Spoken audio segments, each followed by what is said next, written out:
asking questions of the Attorney General. One of the areas that we asked was specifically in the definition of an adequate education that they provided. They referred to certain items. We wanted to make sure that they were comfortable and agreed that they referred to certain items that provided more detail about what an adequate education is. And we felt that if that was true, then we were comfortable with their definition of an adequate education. I think that the state, in the meantime, filed a request that they be allowed to answer a week after we give our answer. We just chose not to respond to that, and the court did grant that, however. So we gave them our answer today, and I think this is an answer that will probably surprise a lot of people. The answer that we gave was simple, that we would assent, we would agree to a dismissal of the case, and that we don't need to send it back down to the Superior Court to argue this out in the court system. That is conditional on some certain items, that the state fulfill the 3 mandates that still exist. Now, although they've defined an adequate education, they have not yet costed it out. They've not determined where the funding would come from, and they've not said how they will find themselves accountable. But they did act in good faith during the 2007 legislative session by acting as far as they have so far. They've also agreed, the state has said that it will do those 3 items, and it will do them by next June. It said that by February it will come back and it will have it costed out. So we're going to take them at their word, and as long as this case is dismissed without prejudice, in other words, they dismiss this, but it's okay for us to bring it back if they don't keep their word, then that's fine with us.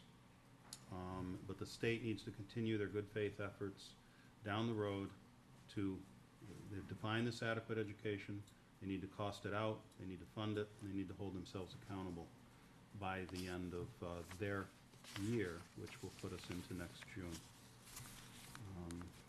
We've announced that today to the NH Cafe group. We have not sent out press releases to the press yet. Nate, do you have anything to Yeah, I'd just add like to that? to piggyback. You've covered most of the points. 2 other points. We had basically told the court in the finding that we would assent to the dismissal without prejudice to ensure that a dismissal is in no way would prejudice New Hampshire Cafe and its members in the event the legislature and the governor act in a manner we believe is unlawful or they fail to act.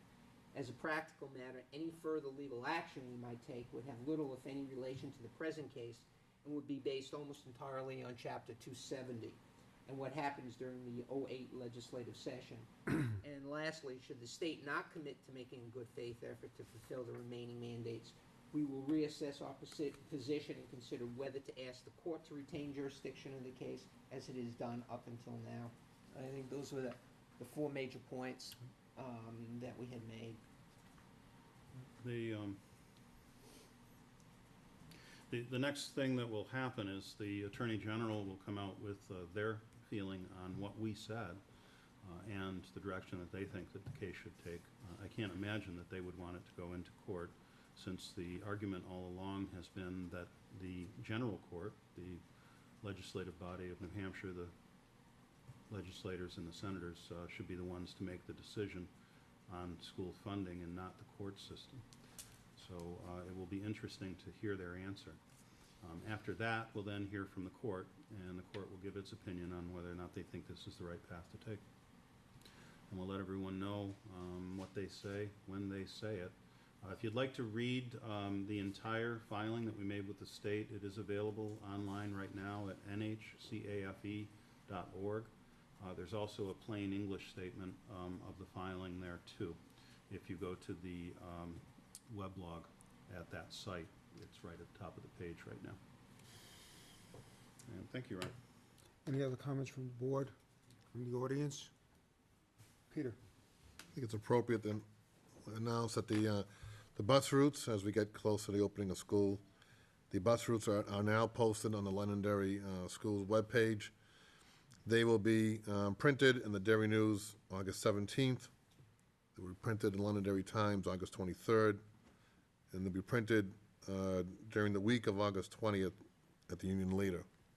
They didn't give us a particular exact date for that.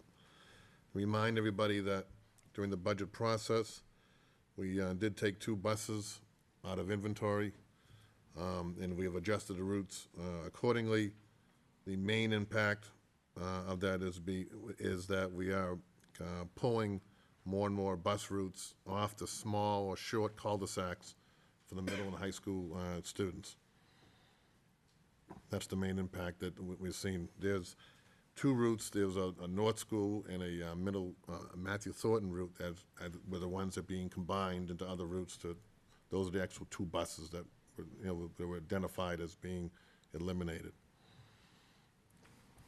Questions? Anybody heard that? But I have a comment.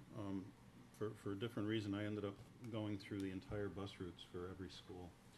And the thing that impacted me, I'd like to thank the bus company and the district for this mammoth feat.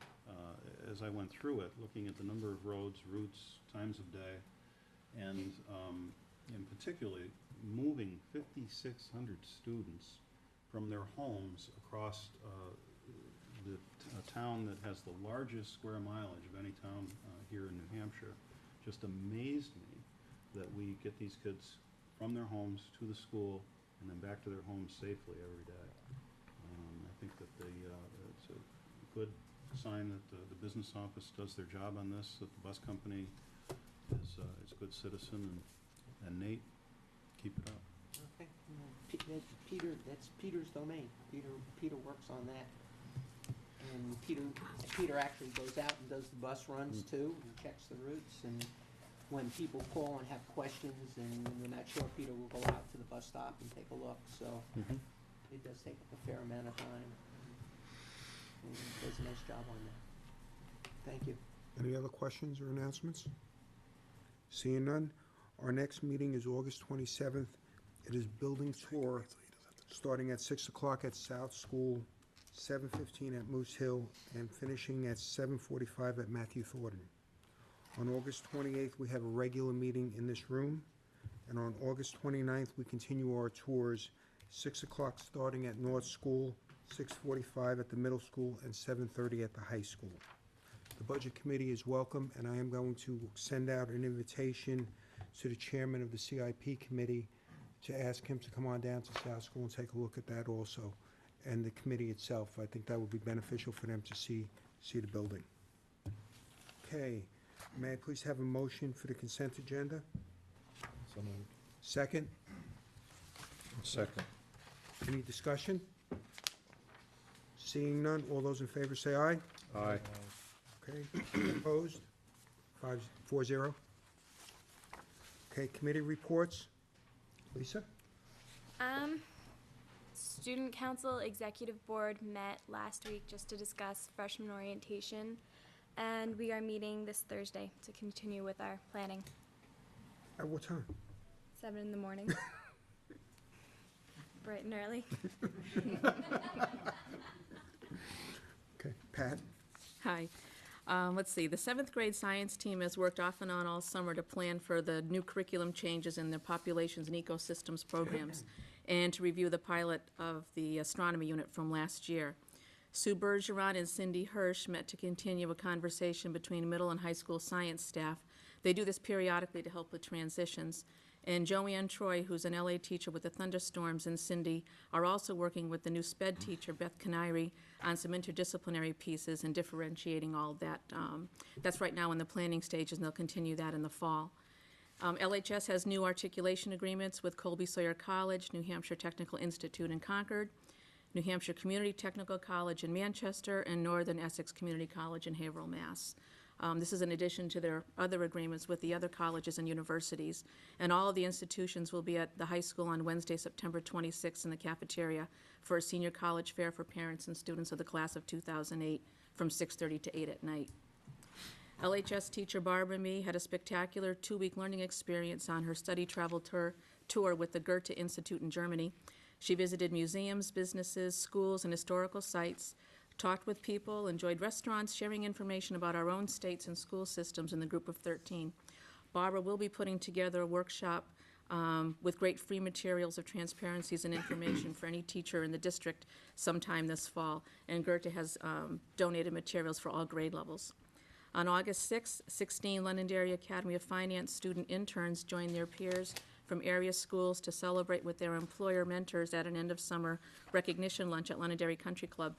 The students have spent a productive and successful summer working in a variety of financial service environments, including Londonderry School District, Fidelity Investments, Granite State Credit Union, Triangle Credit Union, New Hampshire Make-A-Wish, Right Away, Homes of New Hampshire Real Estate, Wilkins Mechanical, Search Initiatives, the Moore Center, Merrimack Veterinary Clinic, Concepts and Benefits, and New York Mortgage.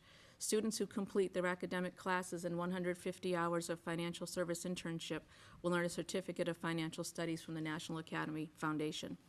And 19 students in the Career Center summer internship class will complete their program at the end of August. This was the largest class ever, and over the summer, students attend 10 hours of class and complete 80 hours in the field. Students write reflective journals and submit a final resume and portfolio to earn credit for the program. The students are interning in pharmacy, veterinary technology, medicine, journalism, hospitality, dental hygiene, physical therapy, firefighting, video production, animal rescue, youth services, and law. It's quite an opportunity for these kids. It's a great program. A group from South School, Jen Catulli, Michelle Lavoie, Maria Marquis, Karen Willett, and Katie Myers all completed their master's degree in education program this summer. Summer sessions of the Londonderry Teachers Academy are in progress. Today, over 40 teachers attended the Updating Your Web Page workshop, and tomorrow, 26 elementary teachers will be attending a summer refresher workshop that will cover a variety of topics. Next week, 35 middle and high school teachers will attend similar workshops. Also, next week, new teachers will receive training from Joe Oswald and Dan McLeod on how to use our teacher web page system. And teacher web pages are once again live, and the manuals have been updated by Dan McLeod, and they were sent out to all the teachers by Mrs. Ballard yesterday. And teachers have been coming in at the end of the summer break with family members in tow to help set up their classrooms. Furniture is being placed, and textbooks are being unpacked, and bulletin boards are becoming alive, and the place is starting to look great again. And the custodial staff, I know Matthew Thornton has done a fantastic job this summer getting things ready. And on that note, the new windows upstairs are great. I was in there this morning, and the ventilation is so much improved. So thank you very much for that. Committee reports from the board.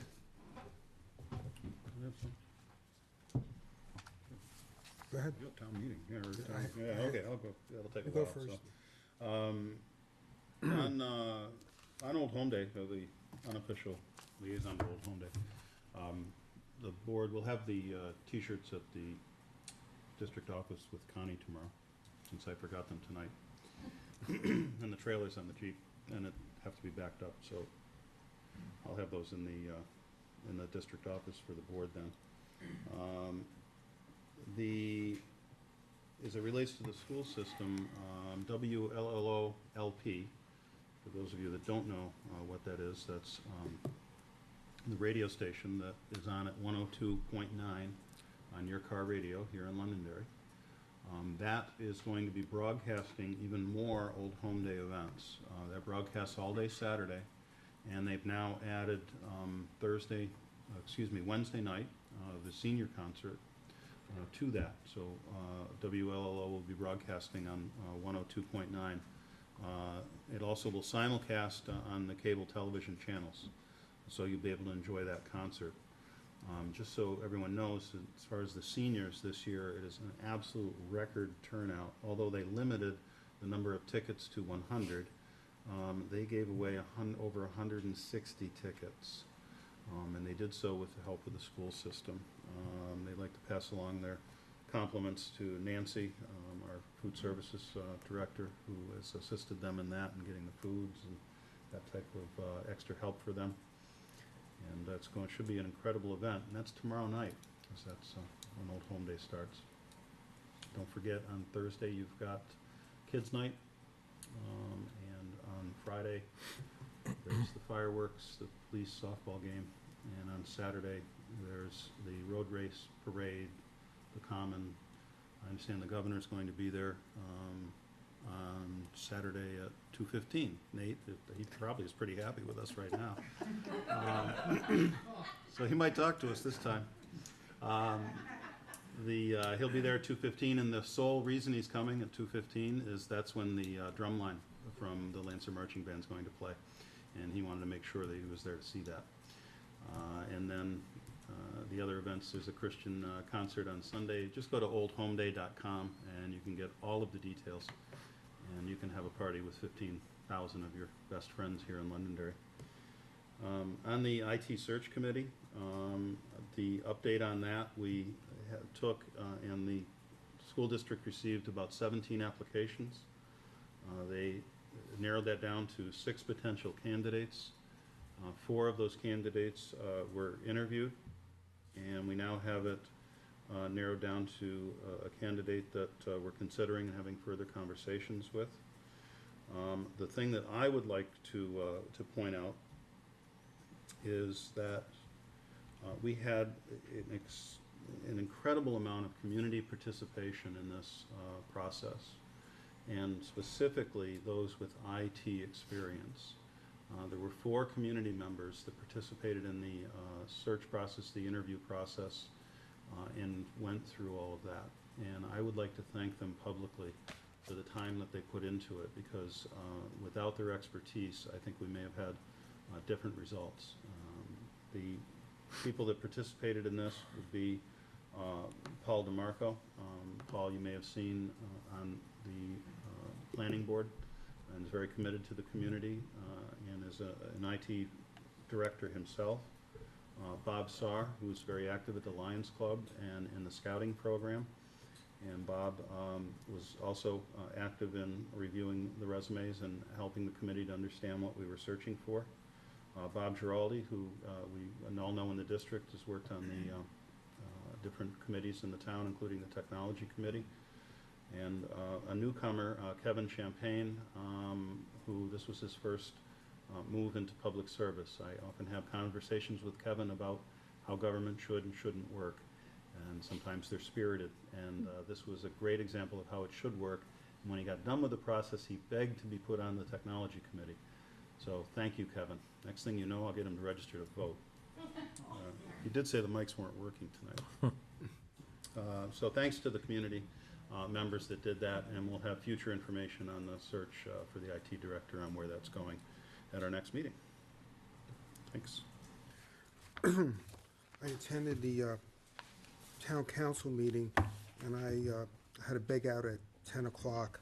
One of the things that came up in that period of time, which I was not aware of, is that the TIF district is still alive and well, and they're still working on that. I had thought that was a dead issue, and that's the area up at the north end of town near Harvey Industries. So they're still working on the TIF district, and I believe from the conversation that'll be presented at some point in time. Okay. That's all. That's at the end of the meeting. That was the end of the part I was at, except public comments on some other stuff. Okay, curriculum. Summer enrichment program, Mark? I'd like to bring up to you a feature of Vicki Stickney's enrichment program in the Dairy Days on August 1st. Nice pictures.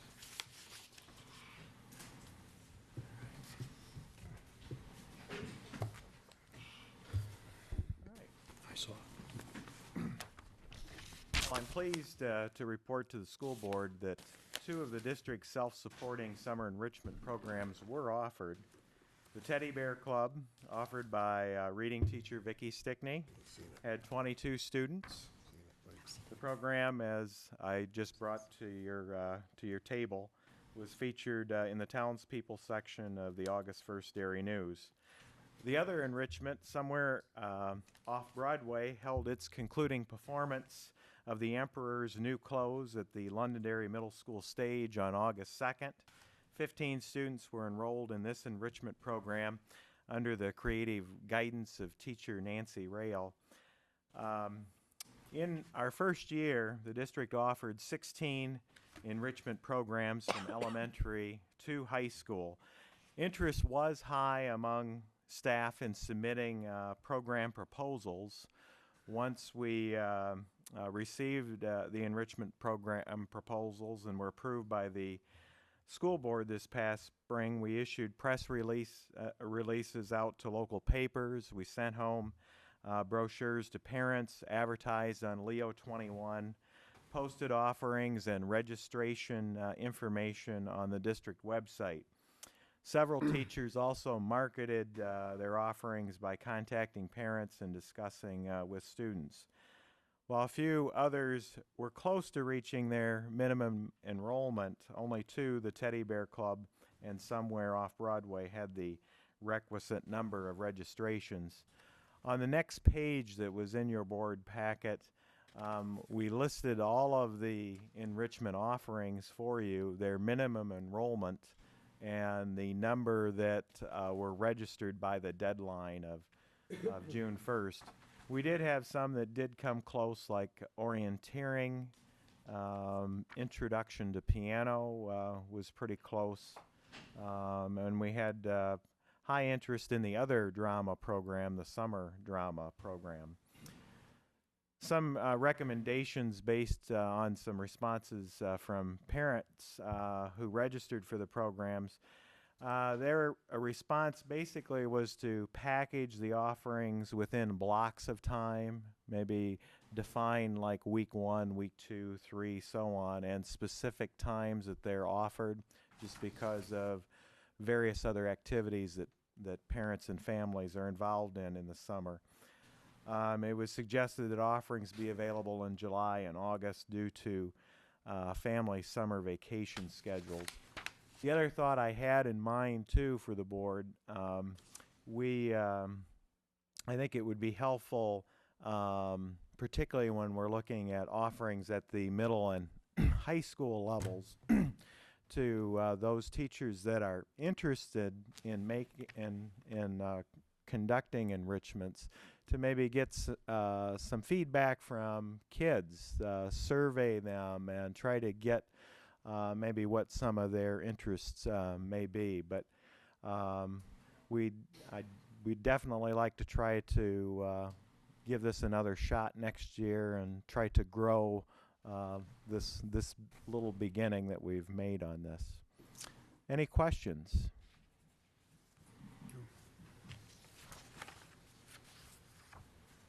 Is this the first year, Mark, that we've done the enrichment, or second year? This is our first year. Do the students have do you have like what's your first choice, second choice type of? With this one, basically, when we advertised it, it's really by choice. Now, some of the programs were offered to specific age levels, geared to maybe primary students or middle school students or high school students, but it was up to the parents and their children, to make the choice of what ones they would like to be part of. I was just wondering that if I have a choice of any of them, I would pick one. You get to the deadline and then you have numbers that don't quite reach the number or reach it. But if you gave me, let's say, what was my primary choice and my secondary choice, I would say, okay, I would like to do Teddy Bear Club, and then I would like to do biotechnology as my second choice. And then if one did not make it, the other one would make it. Oh, I see what you're saying. So, and then you say, Yeah. you have an option to go to the second choice. Certainly something we could consider. Quite a span of Yes, it is.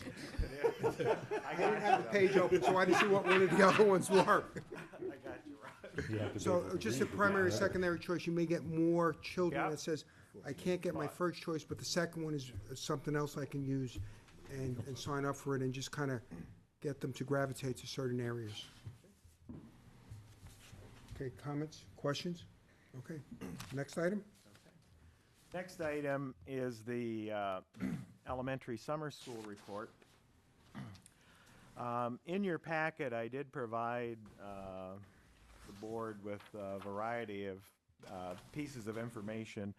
First is just kind of a summary page, and then the parent survey results that we compiled, the pre and post assessment results. I also included the Library Media Center report by Victoria Good, the administrators and the weeks that they were involved in the program, and the staff that we had. I know you approved it earlier in the year, but I just thought for your information, it's nice to see who we had in the program as far as teachers.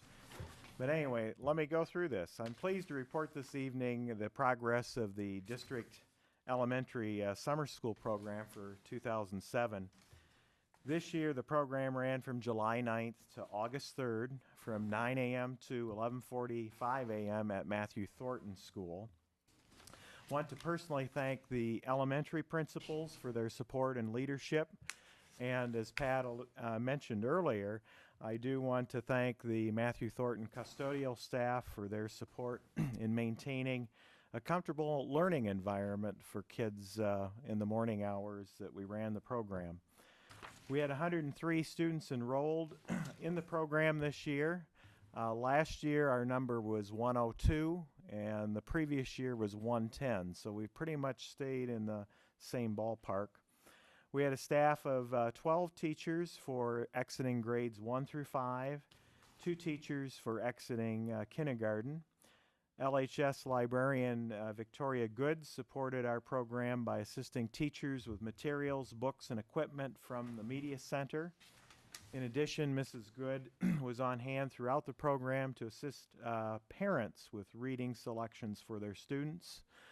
We also want to extend our thanks to RE/MAX agent Mark Oswald for donating book bags again this year, and the District Library Media Department for supporting the joy of reading with our program students and parents. Just kind of summarizing some of the highlights from the parent survey, the questionnaire results, which we really, we use this information to make adjustments every year. So just want to highlight some of the feedback that we got. Overall, on the notification and registration, parents were pleased with registration and notification. This year, again, in addition to the more than 500 plus mailings to specific students from all 4 schools, we also utilized Leo 21 for registration information, deadlines, and had all the necessary forms posted on the district website. Principals also included summer school information in their school newsletters, had teachers make personal calls to specific parents of students who would benefit from the program. As far as the pickup and drop-off, many parents appreciated the sign-in the first day and the checkout procedures for safety and security. At all pickup, transition, and drop-off times, the supervising administrator, assigned teachers, and most other classroom teachers were present in the entrance and cafeteria areas. In a post-meeting with teachers, they suggest to alleviate congestion at transition times and at the end of the day that parents pick up students at the classroom at the end of the class periods. Scheduling and the program and communication part of the survey. While some of the written comments indicated conflicts with family vacations, church activities, and other programs, parents were favorable to the 4-week Monday through Friday schedule, the teachers' weekly progress reports, and their child's written work with teacher feedback. Again, parents found overwhelmingly homework to be sufficient and appropriate this year. Pending grade level and content, homework was assigned generally 2 to 4 days per week throughout the program. Under the library section of the survey, the importance of having professional services of a school librarian with the elementary summer school program can't be emphasized enough. The librarian supported our program teachers with appropriate materials, equipment, and books from the MT library collection based on reading levels and interest of the students. The library was also used by classrooms in checking out books for weekend usage. The librarian also supported parents in selecting a variety of nonfiction and fictional selections for their child to read at home. In sum, circulation doubled from the previous year to 1,054. And as you look through the packet, you can see Vicky's circulation numbers. In many of the survey responses, we applaud our parents' efforts in also utilizing the town's Leach Library to support the joy of reading with their children at home. Some of the comments in the comments section at the end of the survey were the following. It's a wonderful summer program. The classes were just the right length of time. I like getting the weekly reports. Great teachers are what make a program like this work. I'm glad the program had Fridays off. My child really improved on her math skills in the 4-week program. As for the program, I see nothing to improve on. Everything was great. Also in your packet were some pre and post assessment information. Just like to quickly go through that as well. In mathematics, summer school teachers utilize the Harcourt Summer Math Program's weekly pre and post assessment tests. As you can see by the results of the 4-week program, progress was made in reinforcing skill deficit areas in addition, subtraction, multiplication, division, etc. For reading, gains were noted in most sections. Summer school teachers utilized, again, the Harcourt Summer Program's post-assessment, and they used this at the start of the program as well as at the end. Teachers targeted daily instruction, emphasizing all phonic, fluency, and comprehension components necessary to build a strong systemic reading foundation at all grades.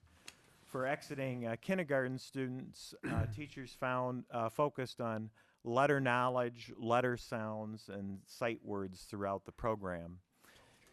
In addition to the program's specific assessments, each of our elementary schools will monitor the 2007 summer school students throughout the coming school year with the Dibbles assessments, the fall kneecaps, and our own spring 2008 Iowa results to monitor growth and any additional support that those children may need if needed. So all in all, we had a wonderful group of teachers this year, and we believe we made some nice progress with these students, these 103 students this year.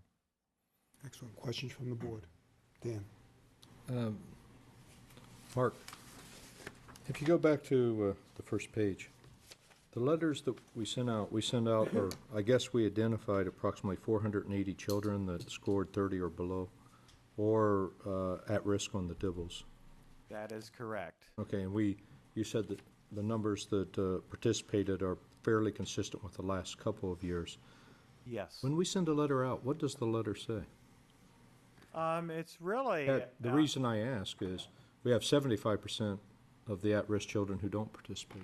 So do we, I'm sure we make it as positive as heck, but do we indicate we believe this program will certainly benefit your child and Certainly now's the time to do it? And so what does the letter say? Or how demonstrative are we in the letter? Linda, but... Say, get down here and take it? Basically, we really, it's a very positive letter, and I know the two principals behind me and their teachers, and I'm sure North School and Rich does the same thing.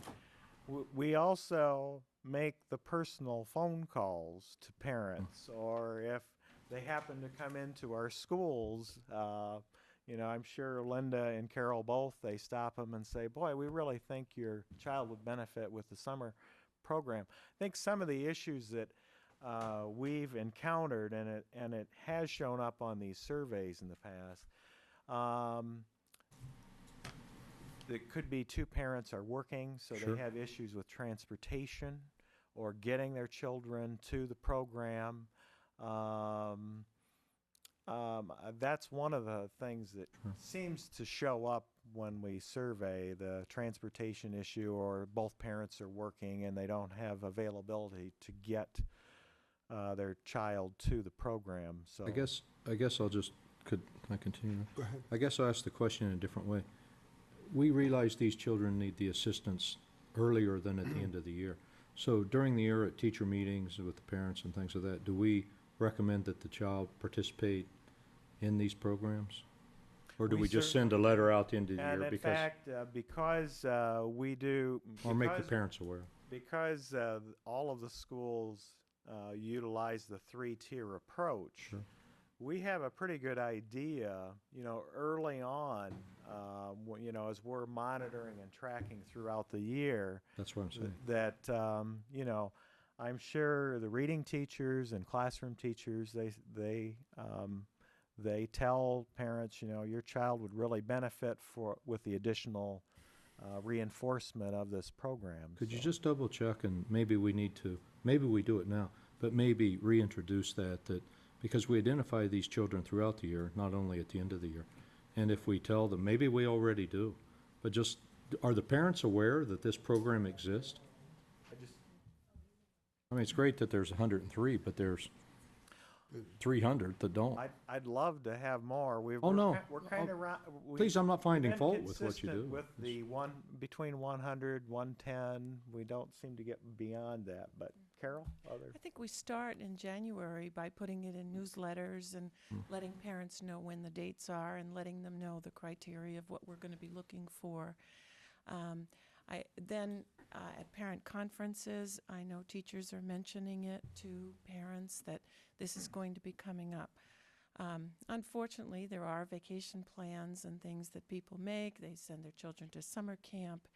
And so there are lots of reasons why people choose not to participate. As Mark said, also transportation is an issue for a lot of parents.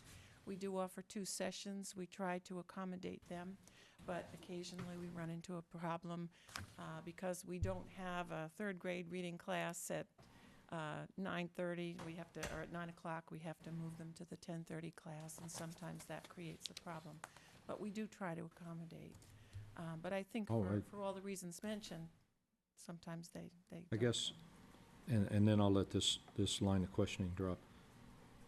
I guess, are we demonstrative enough to say, your child needs this?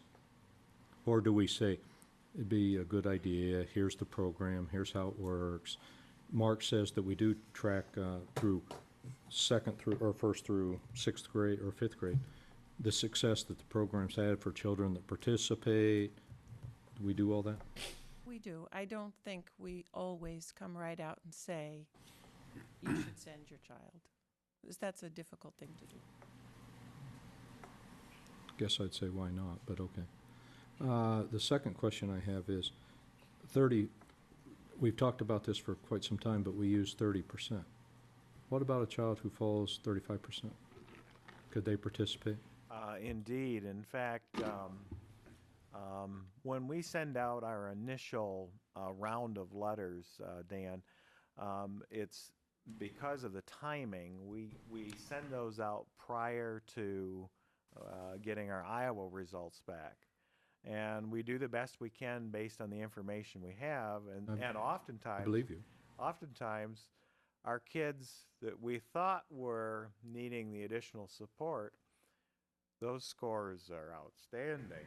And Carol can tell me that, or can tell you that some are really good. They've made progress during the year.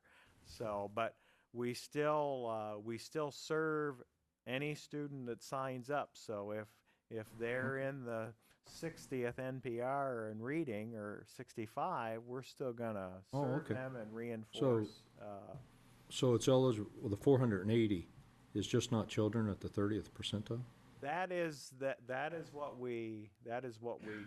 what we do, and we do it based on the information we have at the time when we do our first mailing. And that first mailing usually goes out, what would you say, Carol, by late March and early April, and we don't get our Iowas back until early May. So there's that I understand. little. So sometimes our identification using the Iowa is off. And you might have students that do not reflect their classroom performance in the Iowa test, Yeah, one sure. way or the other. It Yep. is just I understand. a one-shot deal. And sometimes it says a student is doing much better than you might think. Sometimes a student is doing much worse. Yep. So we work really hard to make sure that we get the message out to the parents. But I think we have to recognize that parents, I'm sure you enjoy the relaxation of summer and getting away from the routine. And so sometimes parents will just say, we have I our understand. plans made already, and we have to accept that. Oh, sure. Okay, thank you. Ben? Mark, this is very good, by the way. Could you help me understand the pre and post assessment results page? Yes, I can. Just like grade 2, the first line, grade 2 math, 10:30, I take that to be the time. Yeah, basically what I did, Ben, for the board, and for the administrators. Basically what we did is, these are the sections. So these are all of the class. For example, at the top you see Math 2, several grade 2 maths, and the time that it was held. I also give you there in brackets the number of children that were in those sections. Okay. So you have all of that.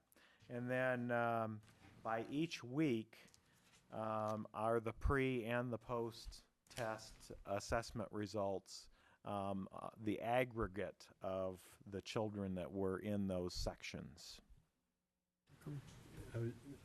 Thank you. Yep. So is it unusual that most of these students are coming from the second grade? It's interesting, it's a good question you brought up. Now, last year, and Carol, correct me if I'm wrong, we had last year, for some odd reason, we had a number of exiting grade 3 kids. And this year, it just, we got a lot from parents and their students at grade 2. I think if I go back to even the previous year, you might see a little difference as to where most of the bulk of the kids were. But this year, we just had quite a lot of end of second grade students. And one other question. Go ahead. I just want to make sure I'm not misinterpreting the numbers. The 480 letters were for students that had scored in the 30 percentile or lower on correct. the Iowa, and also we use the Dibbles results, those that were identified in the low risk or in the at-risk area. So, and that's out of grades 1 through 5.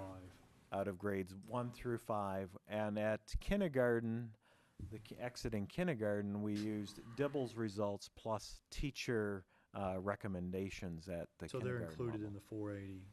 That would be included in the 480. So that's out of a population of about 2,000 students in Exactly. approximately. So 25% or so are 30% or lower. Okay. And I out of think that, some of them were teacher recommendations okay. based on the performance. At that point of the 480 letters, we didn't have all the Iowa results back, so it's a guess. Yeah. All right. Okay. And when you talk about tracking the students from year to year, do you notice that this program makes an appreciable difference in the students' performance the following year?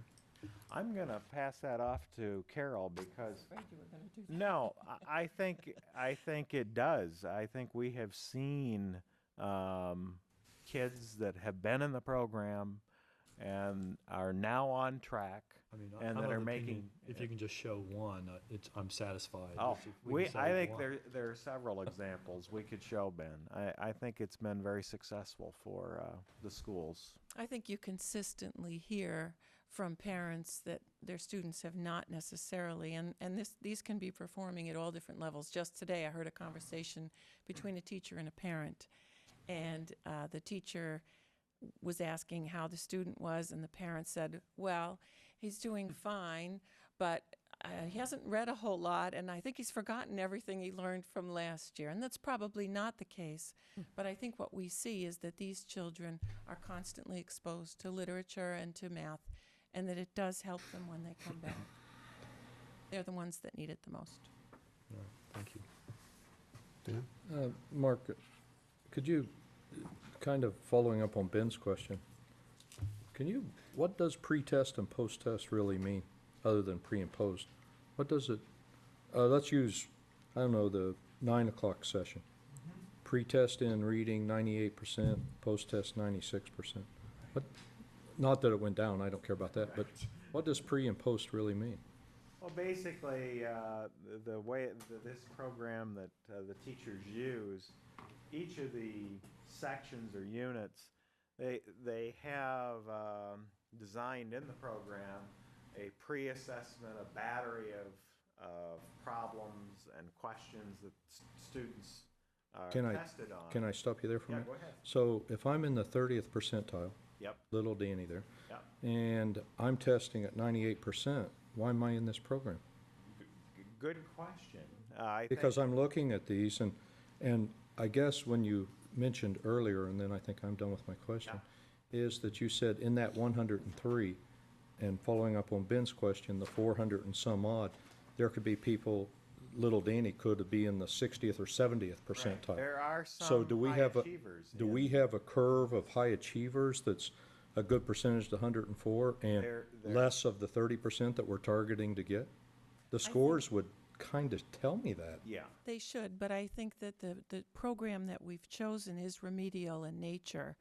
And so it might be something where the children are based against a different standard than they are on the Iowa and in the reading and math programs that we use throughout the year. And they are also being tested on the grade level that they've just finished.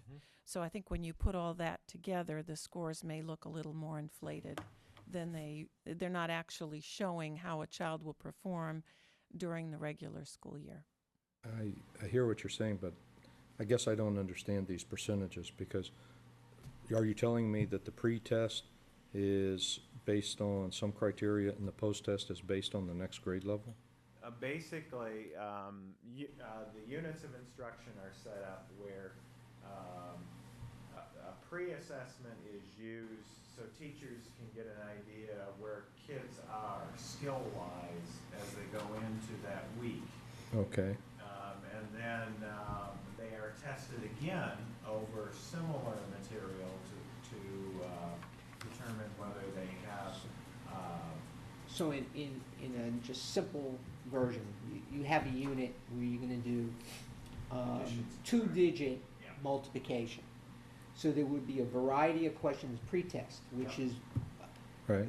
a variety of questions to ascertain what specific skills the kids have or do not have for that for that particular area of multiplication. Then the teacher takes that information, designs the instruction to get at the specific weak areas that the kids have, and then provides a post-test which covers the same areas at the end of the unit. So part of what we find with the kids that we're working with is they may have specific discrete weaknesses within a given objective or area. So for instance, I'll give you example. Some kids in doing division always have difficulty with remainders or whatever. And so the pre-test identifies that. So in the instructional process, then the teacher would then focus in on working with Johnny on the remainders, to use that as an example. So part of the main focus here, because what we see with a lot of the kids that have difficulty is that it's not that they don't understand the whole thing. There are component parts within a given concept that they have difficulty with, and that tends to throw everything off. So by doing the pretest, you reconfirm what your gut is as having seen the kid. Here's where he has particular difficulty. One of the advantages with the small groups we have, I now know that Pat can't do remainders. Peter, we know, still can't add. Ben is working on therms and that kind of business. So I don't have to, I'm not doing the entire class. I can work with Pat on that specific issue, and I can work with Ben on his specific issue, and I'll buy Peter a calculator, because I just gotta give up. But that's really the concept, and so then when you go back, and when you do the post-test, you confirm that, yeah, the youngster still has the skills that we tested high, and whether or not that child has really made progress on that particular skill. That's one of the distinct advantages that we have. So when you look at gross tests, they don't really give you everything. When you look at the numbers, it's really inside the numbers when we give the pre and the post that provides for the instructional component, and that's the advantage of having the real small classes.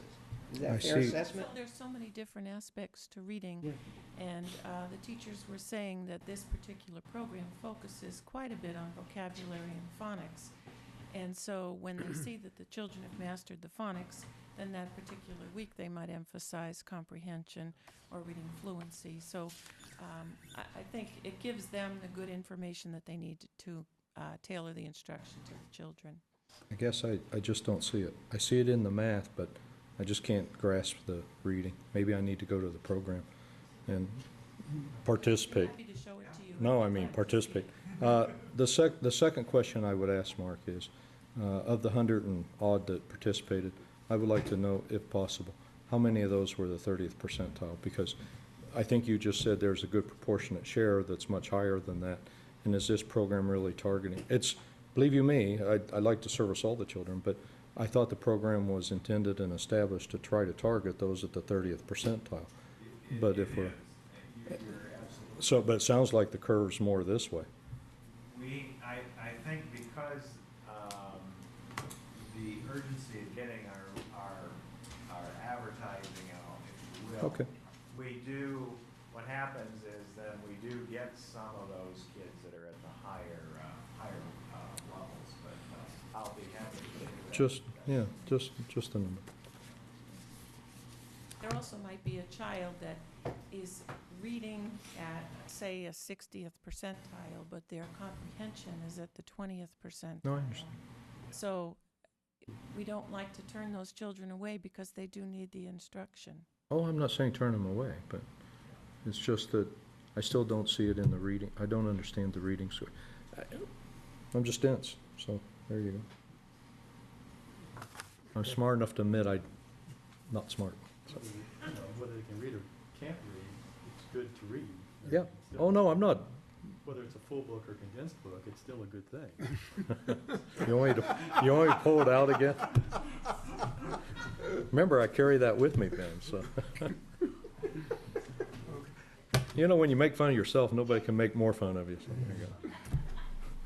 Mark, you had said that transportation is an issue. Do we understand or know how significant of an issue is that, or is that just one of many issues?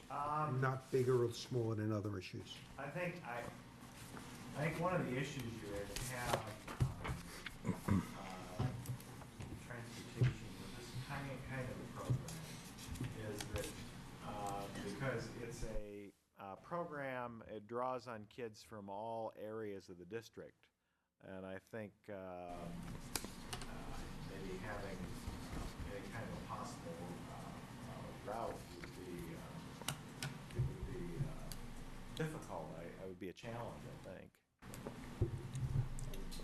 On that point, I've got another idea. When you send out the letters notifying the parents that their child may be in need of this, could the response form on that letter have a check box, something like, would you be willing to participate in a ride-sharing program for your neighbors' children who may, not be able to, maybe a two-parent family working both, or a one-parent family at work? That's a great idea, Steve. I mean, initially, when you started the conversation, I'm thinking, Sue will love this, I'm thinking a weblog with, sharing of information, then when Ron asked his question, it came to me as a low-tech solution, just, Yeah. would you be willing to help? And then at least you know you've got people that would give these students rides. I'm sure there'd be many. And I beat you guys up every year on the percentage of, or I actually beat the parents up on the percentage, because we get this 25%, and then we also have similar percentages in the high school and such. But I was going through the numbers, and 25% of the people coming to summer school isn't bad, because we get a fraction of a fraction of a fraction of 1% coming to town meeting and school deliberative session.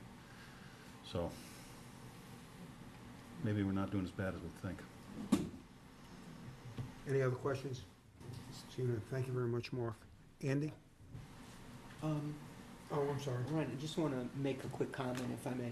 One, I want to thank Mark and the elementary principals and the teachers for doing really a fine job. And also, just to put things in perspective, we mentioned in a previous board meeting that with our most recent calculations, we had a dropout rate of 1% at the high school last year, which is impressive. And when people think of dropout rates, they tend to focus in on the high school and what's happening at the high school.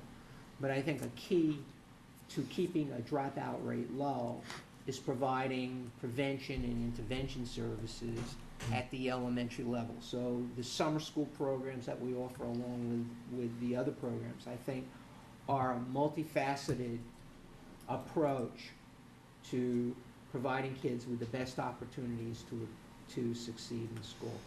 And so it's part of that whole mosaic, and has nothing to do with any kind of law that says you have to stay in school till you're 35 or whatever it is. So, but I think it's an important thing to remember, you know, because we tend, you know, a little first grader, you know, you're not thinking, oh my, he's gonna drop out when he gets to be 17. But it's those programs and interventions at the elementary level, I think, make a significant difference in the long run. So that was my 2 cents.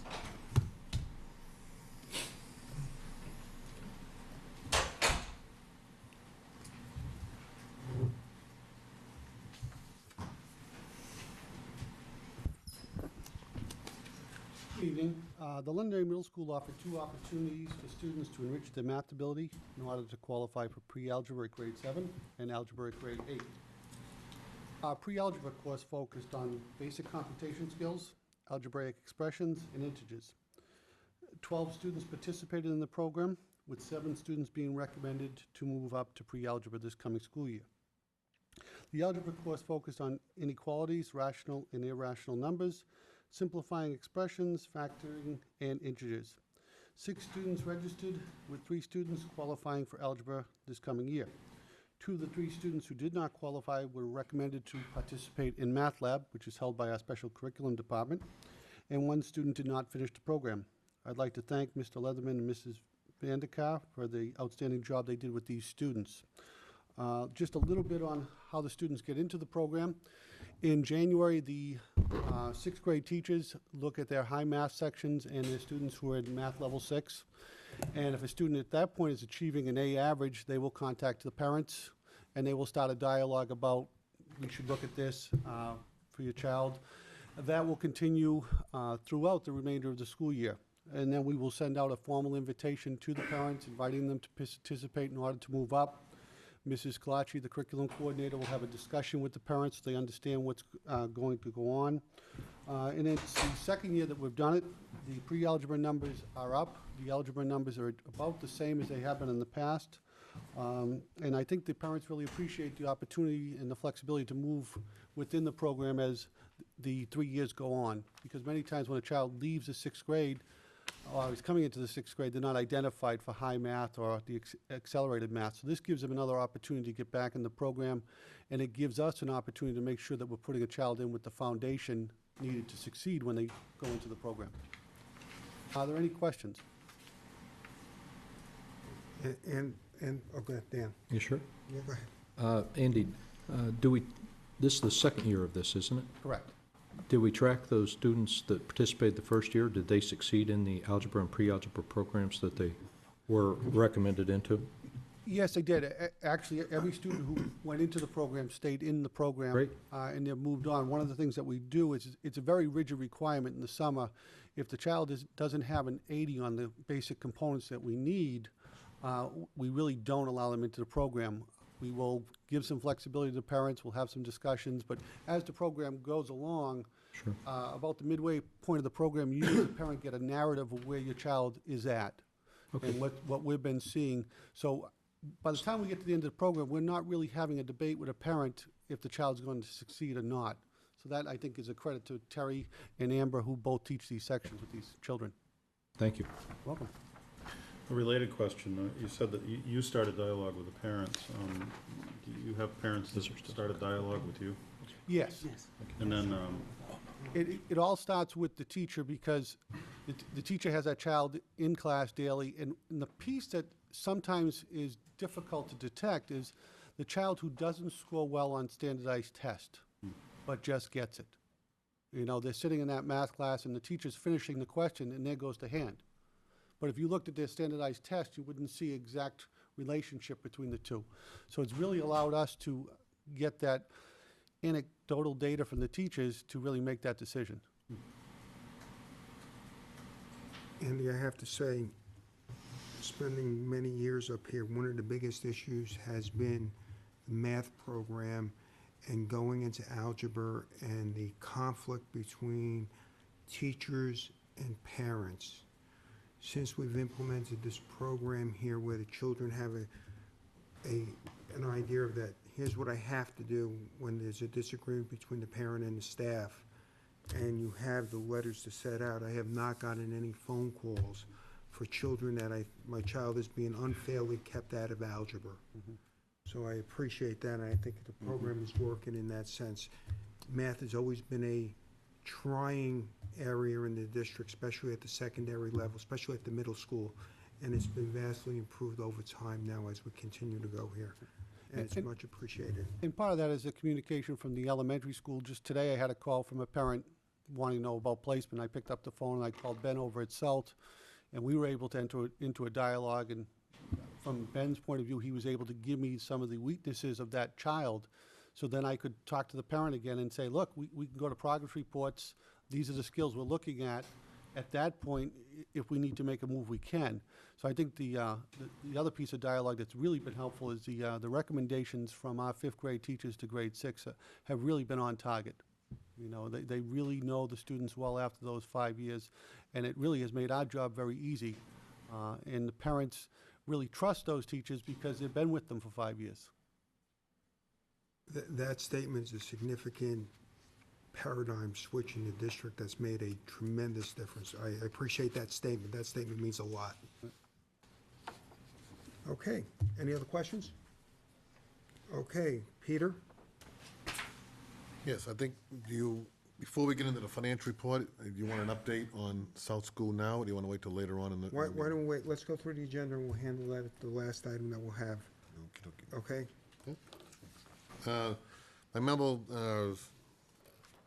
given to the board regarding what's called second close for the fiscal year 2007. I just want to let everyone, the board, know that the auditors, Vashon and Kluge, the field auditors, have come and gone. They have done their field work. As usual, we always owe them 1 or 2 pieces of information. I'm pleased to report that, once again, preliminary findings were that there was really nothing significant or in the material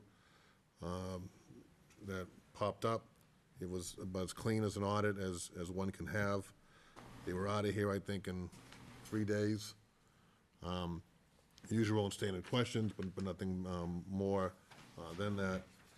So the numbers that I've given you in the audit, in my memo, and on the expenditure report should be what the numbers will be as we go, as the audit report is completed, and then moving forward, the revenue numbers used for next year's tax rate.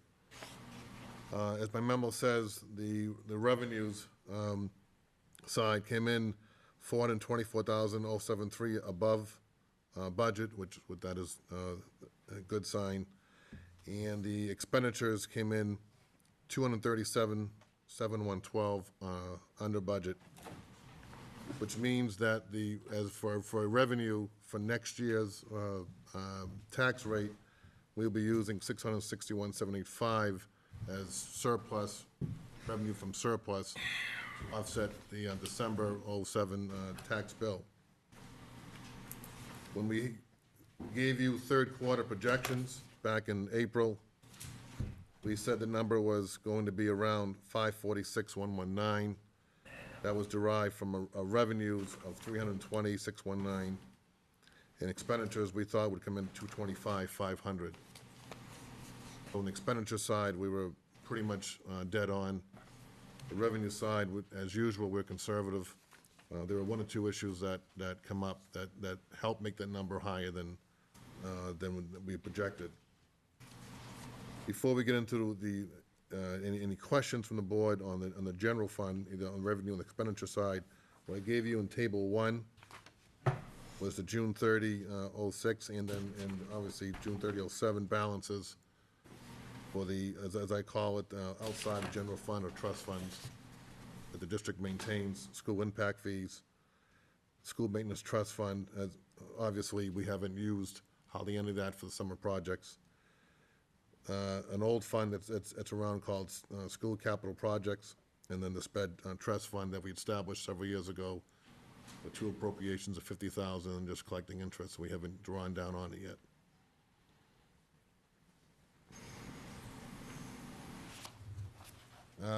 Pretty much I listed out in table 2 the revenues that the school district collects from local property taxes through the state, building aid, impact fees, Medicaid, local revenues, interest on investments. The one that did come in higher than expected was the local revenues. Back in third quarter, we had it about even, and as you see, it comes 71,000, just under $72,000 above budget. At third quarter, we had that pretty much even. On the expenditure side, except for a few areas, pretty much what we had discussed and gone over in third quarter. 2 of them that were a little different. Pleased to report that regular ed SPED account, regular ed substitute account, back in third quarter, we had thought would run about 350 over budget, came in about 250 over budget. And the other one is summer construction, or we call it construction services in the buildings and grounds line. We had told you back in third quarter that we'd run that line about 50 over, and that was to catch up on some of the projects that was removed from the FY08 budget process. The reason why they went up a little bit higher than that was one of the main areas was the security project where we implemented cameras and monitors and so forth in all the buildings. That was the line that was used for that project. And there was an unidentified expense when we're doing carpet laying on Matthew Thornton, about $10,000 that had to be, there was some asbestos that had to be treated, and that was not anticipated way back when.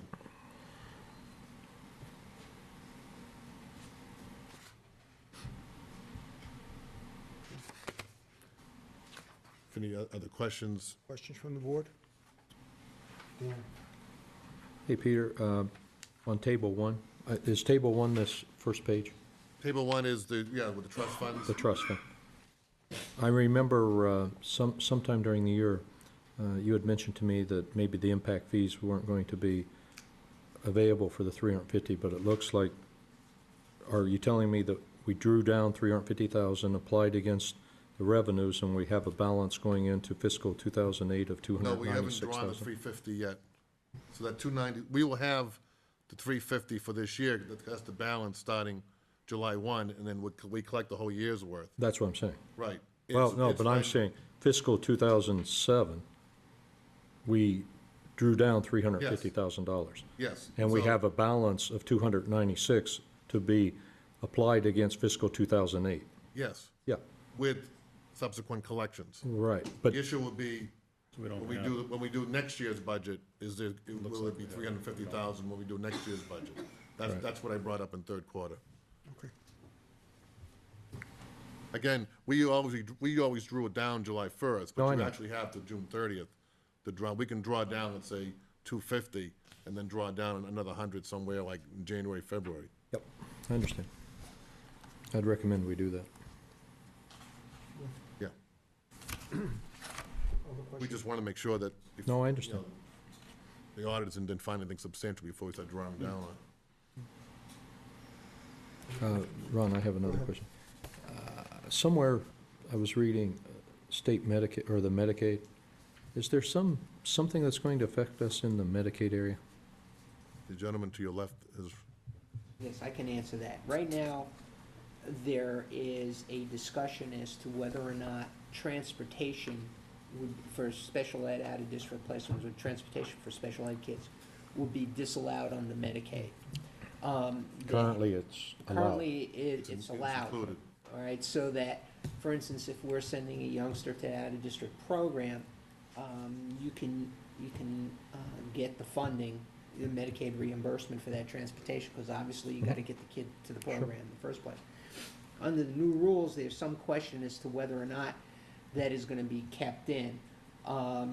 There was a movement in late spring to get them to hold off on any action on that. There is gonna be, I think, another series of meetings before it goes to GELCAR, where people are gonna be providing, input on it with the idea of keeping transportation in, so we'll see what happens with that, but that's a concern. They're also looking to cut out a number of other items that we were able to keep in, but the federal government is looking for ways in which they can reduce how much money they're paying out for this. So it's an issue that we have to keep an eye on and pursue. And as a matter of fact, I'll pass along a memo to the board which has name of people you might want to send a letter to. I'll pass that along to you. I guess a follow-up question, Nate, if what, all that did transpire, what would be the net cost to us? I can't give you that answer off the top of my head. It's Yeah, just a question. But I can get that information that's- for you. But it would impact us, it would impact what we're projecting for revenues, because we do go, we very aggressively pursue. Right, I know that. The Medicaid The s- reimbursement. The staff does a great job Yeah, on they that. do, yeah. they spend a lot, I mean, you got people counting minutes, hours, and for services and so forth. Yeah, it's just and not, that. it's just not submit a bill. Yeah, It's, no. thank you, that's all I have. Other questions?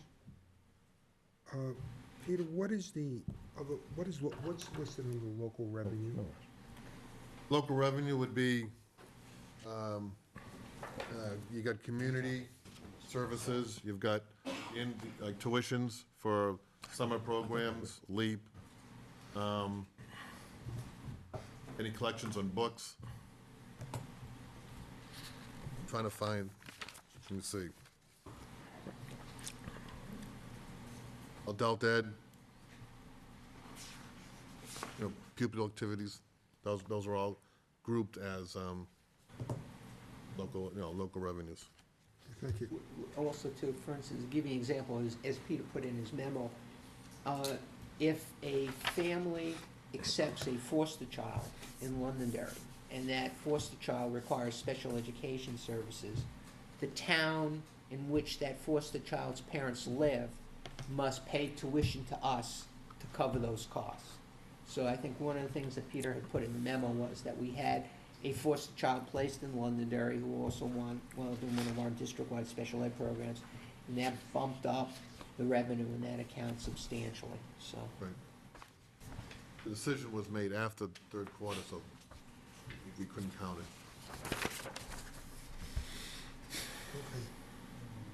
Go ahead. Just refresh for me the, how you come up with a $500,000 difference in professional salary? Oh, that's district-wide turnover. Remember, when we do a budget, if Ben Parker is a 20-year veteran in teaching, when we're doing the budget for the following year, we put in his or her salary. If he retires, normally, we go to a teaching position, a much lower salary. But you don't know that as we're doing the budget in, geez, when do we do it now? August, September, that Ben Parker's gonna retire in the following June 30th. That affects the budget that we're doing.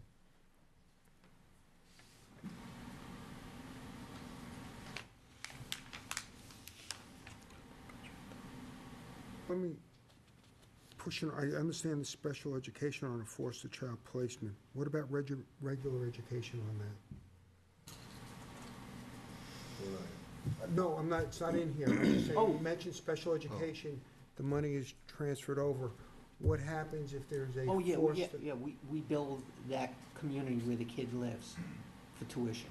So, for instance, if, and the reason it shows, because the sped cost is a lot more, particularly in this right program. Right.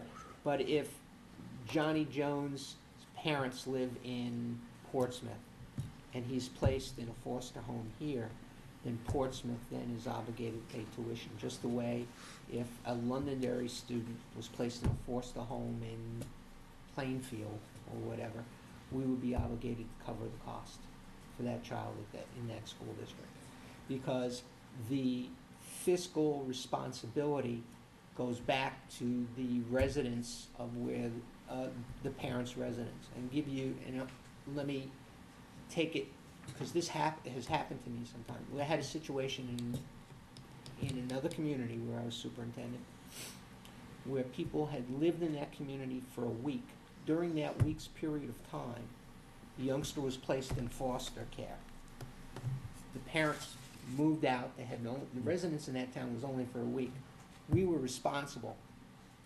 We were the fiscal agent for that child. So it goes at the time of placement. So if the time of placement was in Londonderry and the parents moved to North Conway, it's still Londonderry. It's just the way it is. Thank you. You're welcome. Any other questions? Well, I have just one last one. You know, years gone by, so I apologize, Peter, but I don't remember. What investments did we have? Was that the North School bond? Now, investments, there was a little bit of that because of the spillover, but it's just, you know, as timing, as we collect money, usually from the state, when we get the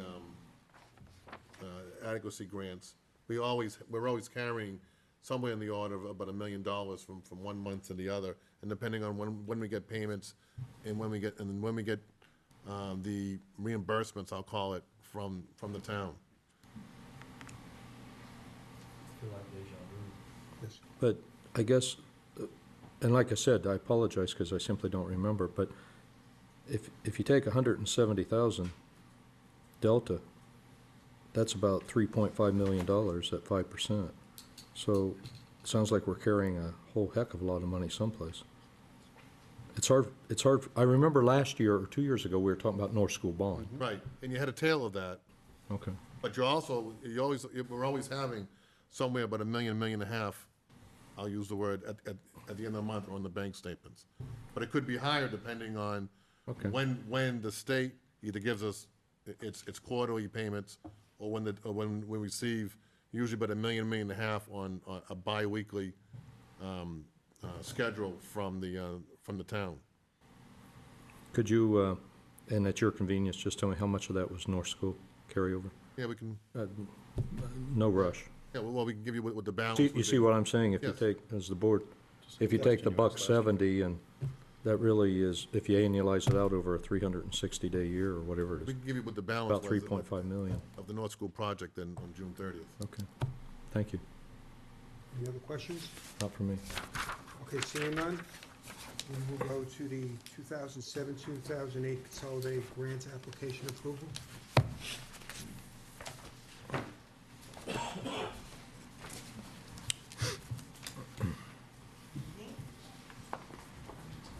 Before I get started, I just want you to know that your school board meeting is going on Channel 22 this evening.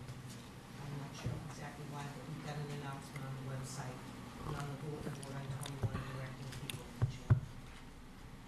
Thank you. And we will replay, of course. I'm here to ask the board's approval of our consolidated grant application for fiscal year 2007-2008. This is a requirement of the State Department of Education is that we submit a consolidated grant for the district for any federal funds that we are eligible for under ESEA, No Child Left Behind legislation. And over the years, we have become less and less eligible for funding, and we now only qualify for Title IIA, which is preparing, training, and recruiting high-quality teachers and principals, and Title IVA, safe and drug-free schools and communities, and Title V, innovative projects. Regrettably, the department did not inform us of our allocations until after the fiscal year began, so we could not make application for especially Title IIA until we received that funding information. And that meant that we had to submit our application for Title IIA because it requires personnel who would have reported before the department had time to review our application. The department says that they cannot approve an application for at least 30 days, and we're not allowed to expend any funds until it gives the go-ahead. And oftentimes they're beyond the 30 days. So that's my sad story as to why I appear to be a scofflaw and have submitted the application without your approval.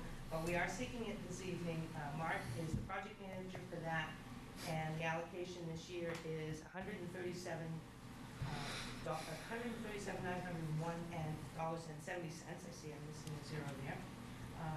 That is for class size reduction and will fund 2.5 full-time equivalent reading teachers in our elementary schools.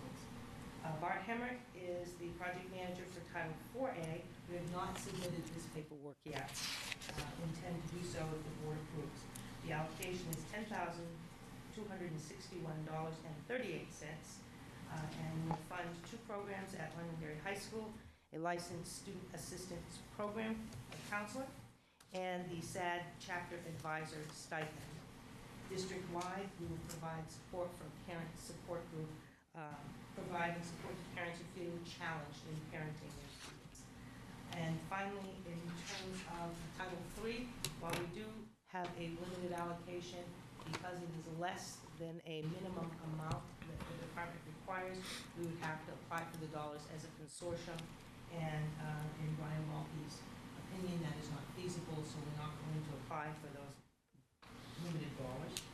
And we are going to ask our technology committee to consult on possibilities for about $5,800 of Title V funding and innovative programs, as we would traditionally use those funds in that area unless. So with that said, appreciate the board's approval of consolidated grant application. Second? I was gonna read them all. Second. Questions?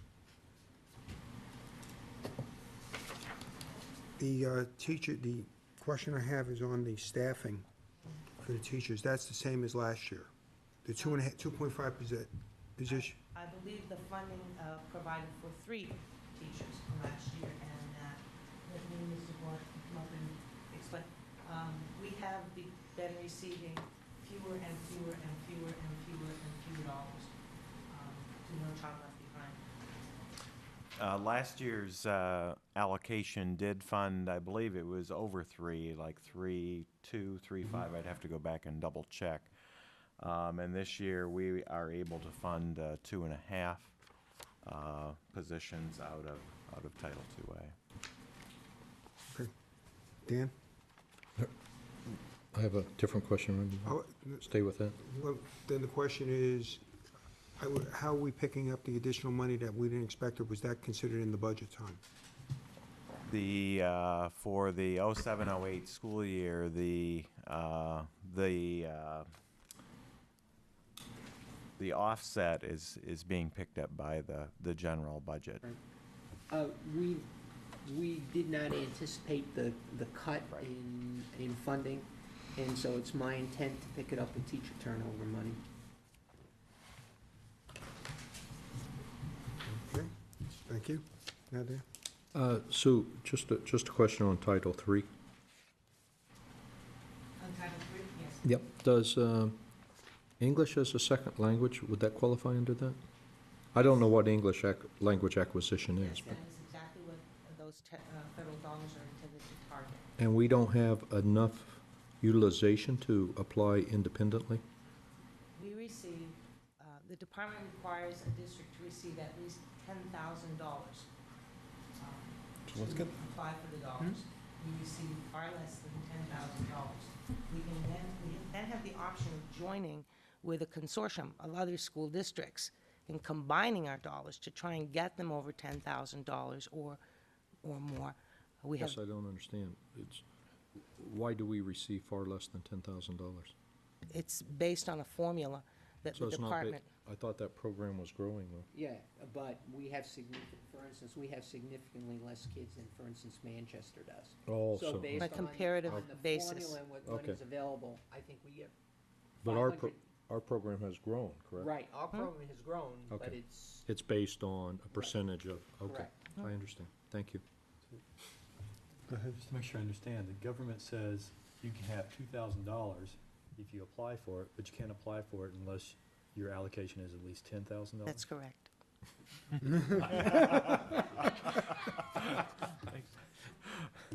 You've been Ready reading, to go to Washington, Mr. Smith? you've been reading condensed books. It's President. absolutely- Okay, any more questions? Seeing none, all those in favor say aye. Aye. Opposed? 4-0. Thank you. We'll be back when we have our Title V. Okay. grant ready. Thank Peter, you. the oil bids? Yes, we're gonna hold off on those, talking to Chuck and some of the vendors. We're gonna, we truly believe that we will be able to give you a better price, the 28th, when we next meet. Okay. Last item then is, let's talk about South School. Okay. Last we talked, I told you that we brought in a structural engineer to give us a report on the status of the portable classrooms located at South School. To our surprise, came back the report that I believe I've sent to all of you, that there is some serious problems with the ceiling on 4 of them, and these are the 4 exterior ones, the newer ones of all things, not the ones closest to the building. We have met twice with Stefan Engineering, myself, Mr. Lees, Mr. Zappler, and then Peter Stefan. What's at issue is the trusses up in the roof splintering, and of course he shows me, but I trust Mr. Zappel and Lee's better than my eyes of areas where the trusses are splintering that's holding up the roof in these 4 portables. They are safe today, and they will be safe probably till Thanksgiving. The issue comes in snow load. He doesn't believe, based on his calculations and so forth, that these 4 portables are safe when snow starts to fly in Londonderry. I asked, my usual non-structural questions, just to make sure that as many bases that we have are covered. He feels that one of the things that has saved us from addressing this issue over the years has been the lack of insulation up there. So when the heat is on, it's, the heat is going into the rafters quicker than our houses, or hopefully our houses, and melting most of it. So one question I asked is simply, why don't we just leave the heat on all night, so to speak, and melt it? And his response is, that'd be fine, except what happens if there's a power outage and the electricity is gone, then you'll have an issue. I understand. And then I discussed the idea maybe of just going up there and pulling down the snow. The issue with that is if you, and we'll all be down there in 2 weeks, the pitch of the roof and the portables is not the standard which you have in a house. They're not flat, but for our intents and purposes, they're flat. So basically, in order to pull the snow down with a rake or whatever, you'd have to go up on the roof and pull the snow off, which gets to the point of adding more weight with a person and then the snow on top of it. The answer to the solution, if for repairing, is going into the 4 classrooms, boring a hole in the floor of the classrooms and putting in steel beams up for support, and then simply building, as I mentioned before, a deck or a roof, a roof over the existing roof. The estimated cost of this project came in at $75,000. And that's including estimated work that the district would do, i.e. the carpet, the holes, and some of the maintenance work that Mr. Lees and Mr. Lacros and Chuck would do for us. That is better than shooting from the hip, but right now, I don't think that's gonna go much higher than that, but that's the best number we can come up with today. The issue on top of the money is timing. If the board agrees to the appropriation, and I'll explain what some areas where the money could come from, we would then contact the contractor, and I'll discuss in a second, and they would be able to get in there, and they believe they would be able to get into the classrooms and put the steel beams up and do the interior work before school starts. Construction on top of the roof would have to happen either second shift or night or weekends.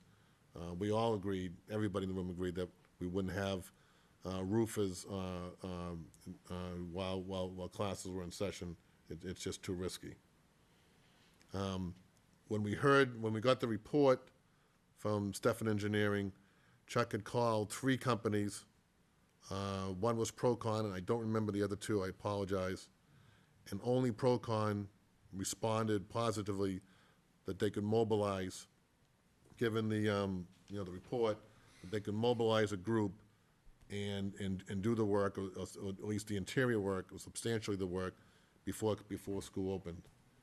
And they were representatives of Procon were there when we met with Peter Stephenson the second time to open up and show them exactly, paper's one thing, but they wanted to visually see exactly what the engineer was pointing out to them.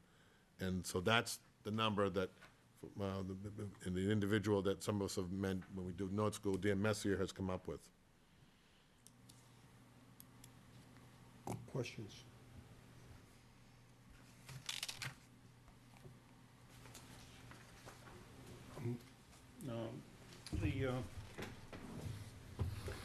Just to get this clear, because I think we had talked about this at a prior meeting, and the number was quite a bit different at that meeting. It was $15,000.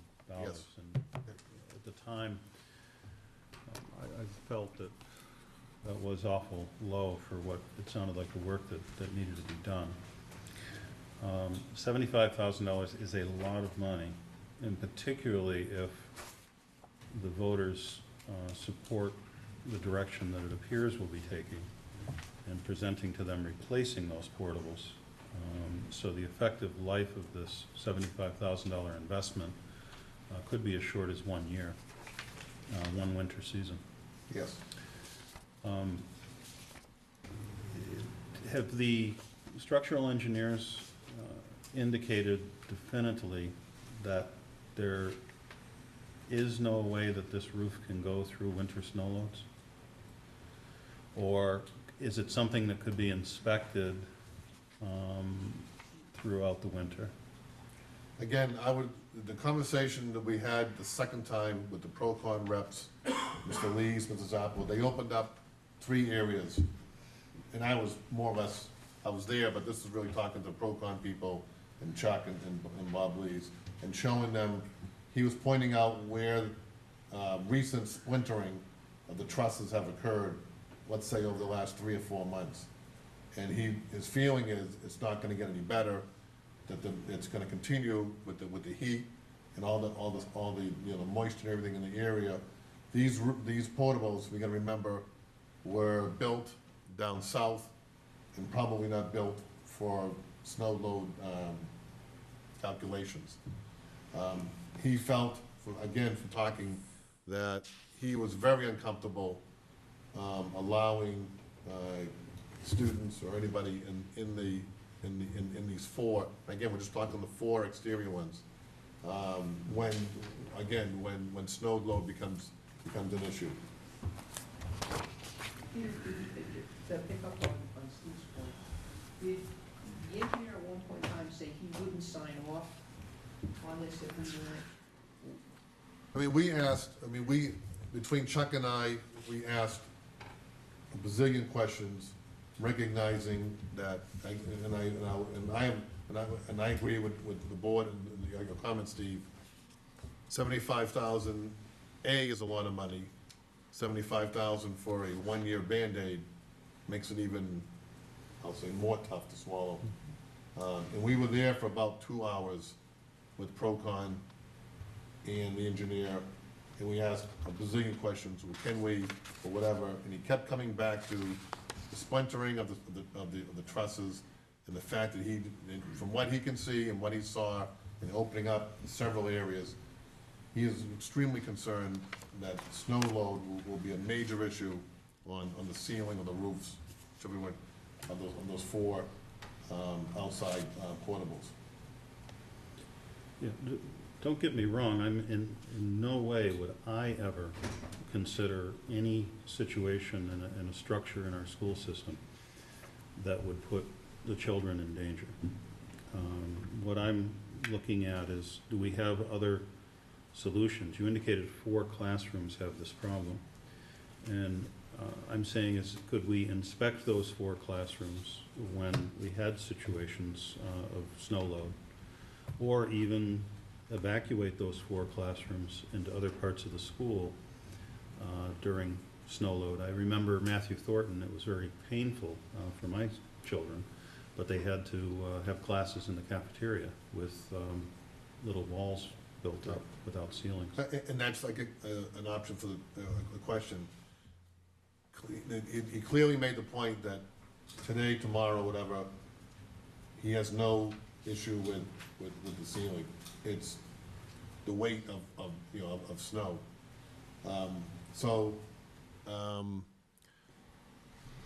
He would, he would not sign off on any. Again, he's given his report based on what he's seen or whatever. I can't tell you what wouldn't happen, how much worse it would get from now till November. But I know if we don't do anything now or soon, then the question comes about that we are probably, I use that word, looking at abandoning the 4 classrooms during the winter months and putting the students somewhere. Yeah, and to that end too, had a series of discussions with Linda and said, okay, what happens if we have to close 4 classrooms and relocate the kids?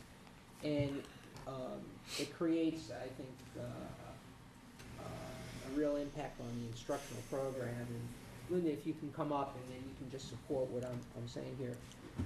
If we were to have to move 4 classrooms without having to lose the gym or the cafeteria in classrooms, we'd have to give serious consideration to relocating the PFS program. That's our program for emotionally handicapped students, because our numbers in that program have increased and we're moving to a larger space. So in a sense, that program would have to be relocated to another school. I had a conversation with Carol, and there would be space at Matthew Thornton, but it means that we'd have to relocate some programs that we've got at Matthew Thornton to accommodate that program. We'd also have to displace special education programs for 3 special education teachers with an approximate caseload of 50 kids. Displace the reading support program, which has 4 teachers in it and an approximate caseload of 100 kids. A room that we're going to use for an art room, I mean, we could use that. I'm falling my sword on that one, it'd be a nice one, but that would be an issue. We have to displace special curriculum and displace all special ed and reading materials, office supplies, in adult areas. And the educational impact is that to admit, we'd be going back to pushing kids, even though we've got kids in converted closets, even more of that for special education services, reading, special curriculum, math, and key students wouldn't have a consistent space. As I mentioned before, we've got difficulties with the PFS program. Our office work areas for special ed reading support materials we locate in the hallways and closets. So to accommodate 4 classrooms would have a significantly negative impact on the program. I think you could say, to be blunt about it, you could say we could take 1 classroom and displace the art room. That still leaves us 3 classrooms of students, and by moving them into the building proper, it's going to displace a whole series of other programs. So that becomes an issue. So we did look at what if, and what if we moved everybody out, just close that section of the building down. And from our perspective, I think educationally it creates a problem. So it's kind of weighing a whole number of factors as we look at it. And I'm just trying to address, your question. So if we didn't do anything until it snowed, I still have that same issue, and Only in an emergency that's situation. correct. And who knows? I mean, last year we didn't get snow till late. Next thing you know, we got a snowstorm in October, which is not unheard of. And then you've got a real problem where you're moving everybody around. So it's not a good situation What either way. about the gym? Well, you could use that as an instructional facility and then move your gym classes at part of the time. You could use the cafeteria for some gym, but then the other part, because that could be part of it, but then that creates a whole another set. When you have your other gym classes in their rooms, or in the good weather, they go outside. But then again, you're in a position where you're gonna be putting up temporary walls, and I'm not so sure that you could say that the sound and the acoustics in there would be all the best. It'd be kind of like the high school in the 1970s. Pretty much, yeah, pretty much. For those in the community that don't know, our high school was built without walls. Yeah. So, that poses an issue too, so we kind of looked at it. And unfortunately, it's one of those things where we don't have a lot of what I would call attractive choices, whichever way we go. The issue is, hopefully this would be for 1 year. Okay? But if we go through and we have an election, Yep. then you got another one. And my guess would be, although I don't have hard figures, if we were to replace 4 portables with another 4 portables, we'd be talking about the same amount of money, because we'd have to make a decision: do we just take away the 4 end portables?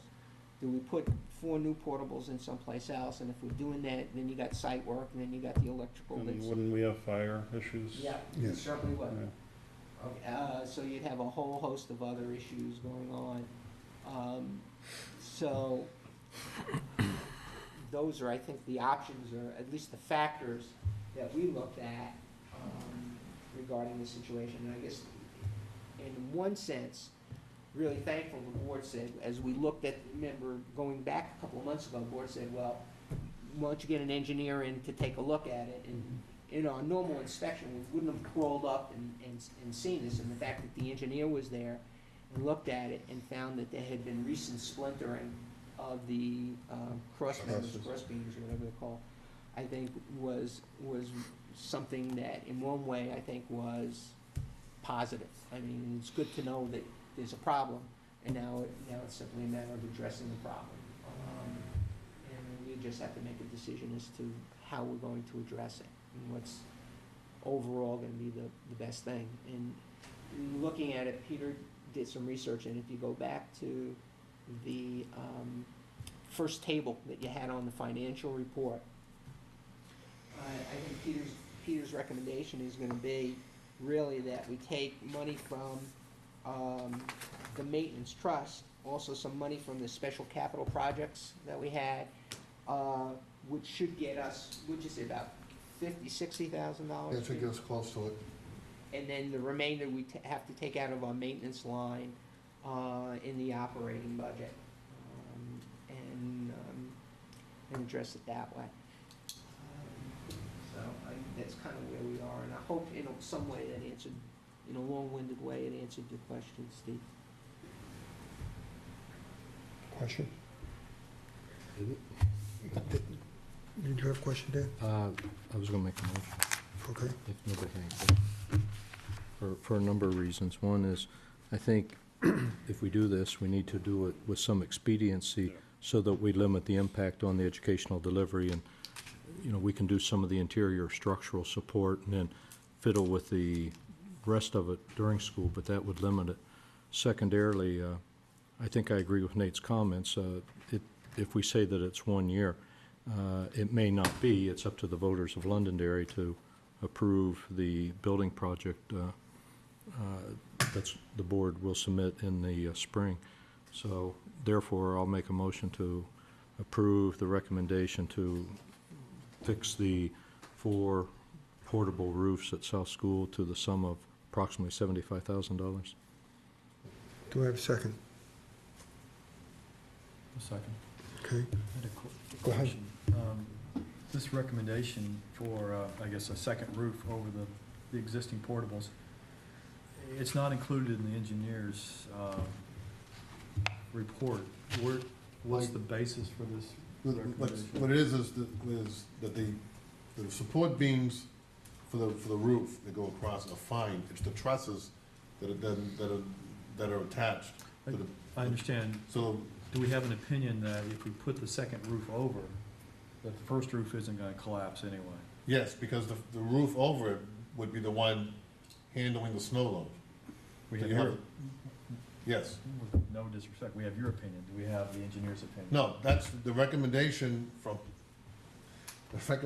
the engineer in Procon in our group discussion, Oh. when we decided on a plan of attack, would be for the steel beams inside, and then you would construct in one where it's called a deck with a roof, 6 to 12 inches above the existing roof, so that acts as your exterior roof and holds the snow load.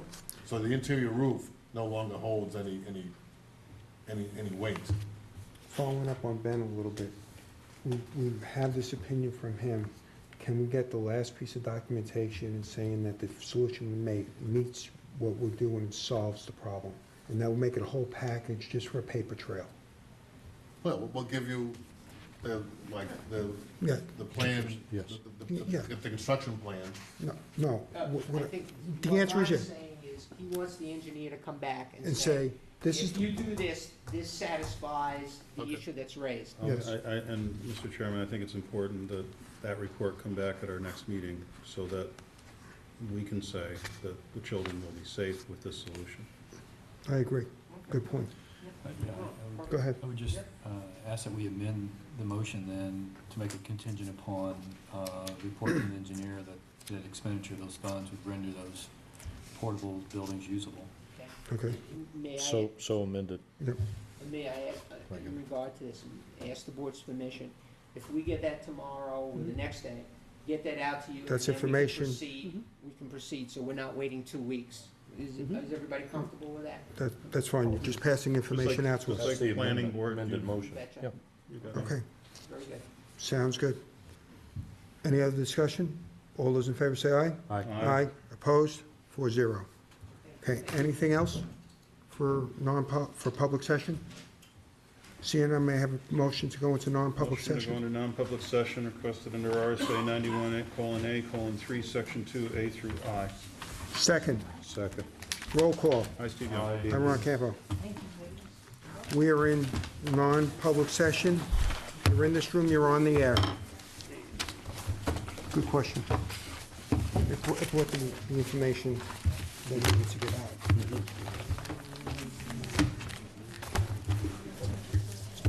Excellent. Do you need anything, or you got everything?